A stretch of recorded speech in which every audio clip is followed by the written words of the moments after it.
Итак, qizlarjonlar, tovarlarni obzorini boshlaymiz.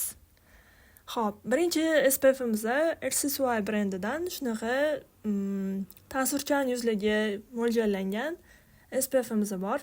Nalichida bir dona qolgan. Keyingisi Round Lab SPFimiz hamma yuzga birdek tushiradi. Hamma уже biladi buni. Keyingi SPFimiz Biplane SPF Turkidan.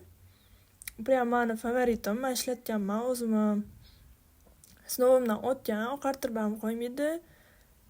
Lёгкий yotadi, yopishib ham qolmaydi. Juda ham zo'r SPF. O'zim sinovimdan o'tgan. So'nggi oxirgi SPFimiz Beauty of Jason. Hamma yurigidan birdek joy olgan, hamma yuzga tushib ketadigan. Bu ham oqartirib qo'ymaydi, juda ham zo'r yotadi. Koreyada ham birinchi o'rinda, sotilishi bo'yicha ham birinchi o'rinni egallagan SPFimizdan bir dona